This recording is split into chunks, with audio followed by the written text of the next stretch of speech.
కర్కాటక రాశి వారికి ఈ సంవత్సరం ఎలా ఉంది గురువుగారు? ఇక్కడ పునర్వసు 4వ పాదం, పుష్యమి 1, 2, 3, 4 పాదాలకు, ఆశ్లేష నక్షత్రం 1, 2, 3, 4 పాదాలను గ్రహించినట్లయితే కర్కాటక రాశిగా మనం చెప్తున్నాం. వీరికి ఆదాయం 11, వ్యయం 8, రాజపూజ్యత 5, అవమానం 4. అంటే కర్కాటక రాశి వారికి ఎక్కువగా యోగదాయకమే కనిపిస్తుంది. ఈ శోభకృతనామ సంవత్సరంలో అనేకమైనటువంటి రాశులకు శుభాన్ని చేకూర్చబోతున్నటువంటిదిగా మనం చెప్పబడుతున్నాం. ఈ రాశి వారికి ప్రస్తుతం గురువు 9వ ఇంట సంచరిస్తున్నాడు. ఏప్రిల్ 22 నుండి 10వ ఇంట్లో సంచారం చేయడం వలన వృత్తి వ్యాపారాలలో లాభం ఎక్కువగా ఉంటుంది. 10వ ఇల్లు మనకి ఎప్పుడు కూడా మనం చేసేటువంటి వృత్తిని, ఉద్యోగాన్ని, దీని గురించి ప్రాధాన్యతగా చెప్పబడుతూ వస్తుంది. అంటే ఏ రాశి వారికైనా వృత్తి ఉద్యోగం తెలుసు. 10వ ఇల్లు మనకు వృత్తిని గురించి తెలియజేసేటువంటిది. ఉద్యోగ లాభం ఉంది, ఉన్నత స్థితికి వెళ్తారు, పుణ్యక్షేత్ర దర్శనం కూడా జరుగుతుంది. వీళ్లకు గురుచండాల యోగం ఉండడం వలన, అంటే ఏప్రిల్ 22 నుండి అక్టోబర్ 31 వరకు గురు రాహువులు కలిసి ఉండేటువంటి దాన్ని గురుచండాల యోగంగా చెప్తున్నాం. ఈ రాసులు, ఈ యొక్క నక్షత్రాలలో లేకుంటే ఏవైతే ఈ గ్రహాలైతే మనం చెప్పుకుంటున్నామో ఇవి కలిసి ఉండడం వలన మాట విషయంలో కొంచెం జాగ్రత్తగా ఉండడం మంచిది. ఎదుటి వారితో మాట్లాడేటప్పుడు కాస్త జాగ్రత్తగా మాట్లాడడం మంచిది.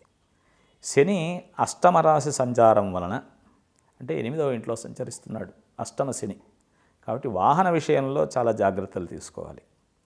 అంటే మనం ప్రయాణం చేసేప్పుడు కావచ్చు, లేకుంటే నడిపేటువంటి సమయంలో వేగం పనికిరాదు, చాలా జాగ్రత్తగా వెళ్ళడం మంచిది. కొంత అనారోగ్యతను కూడా సూచించేటువంటి సమయం కాబట్టి శనేశ్వరుని ప్రార్థన చేసుకోవడం కూడా చాలా గొప్పది. కొత్త వ్యాపారాలు ప్రారంభించాలనుకుంటే కొంచెం ఆచితూచి ప్రారంభించడం మంచిది. రాహుకేతువులు 10, 4 స్థానాలలో సంచారం చేయడం వలన వీరికి కూడా విదేశీ యోగం అనేటువంటి దాన్ని చూపిస్తుంది. ఆర్థిక లాభం ఉంటుంది. తల్లి యొక్క ఆరోగ్య విషయంలో మాత్రం కాస్త జాగ్రత్తలు తీసుకోవడం మంచిది.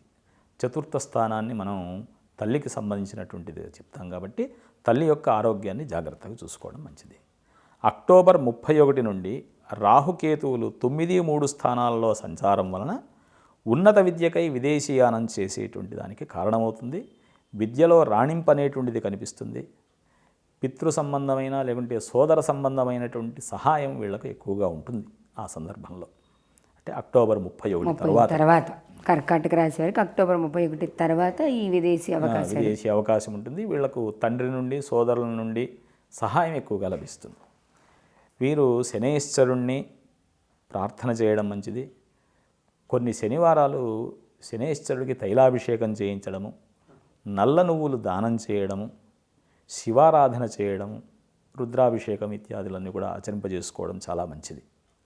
పునర్వసు 4వ పాదం వారికి శుభదాయకంగా ఉంది. పుష్యమి 4 పాదాల వారికి కూడా సామాజిక గౌరవము, అధికార యోగము కలుగుతుంది. ఆశ్లేష నక్షత్రం 4 పాదాల వాళ్ళకు కూడా కుటుంబ వృద్ధి, ధనలాభం కలుగజేస్తుంది. వీరికి అదృష్ట సంఖ్యగా 2 చెప్పబడుతుంది. 2వ నంబర్ ఏదైతే ఉందో ఆ 2వ సంఖ్య వీరి యొక్క అదృష్ట సంఖ్యగా చెప్పబడుతుంది. శుభతిథులు లేకుంటే తారీఖులు మనం చూసినట్లయితే 4, 6, 8, 9. కర్కాటక రాశి వారికి 4, 6, 8, 9 అనేవి శుభతిథులుగా, శుభ తేదీలుగా మనం చెప్పుకోవచ్చు. ఇక యోగప్రదమైనటువంటి వారాలు చూసినట్లయితే సోమవారం, శుక్రవారం, శనివారం ఏదైనా పని ప్రారంభం చేసేటప్పుడు ఈ వారాలలో దైవచింతన చేసి వాళ్ళు పని ప్రారంభం చేస్తే తప్పకుండా సత్ఫలితాలు ఉంటాయి. కర్కాటక రాశి వారు ప్రధానంగా శనేశ్వరుణ్ణి, దత్తాత్రేయ స్వామిని కూడా దర్శనం చేసుకోవడం, ప్రార్థన చేసుకోవడం చాలా మంచిది.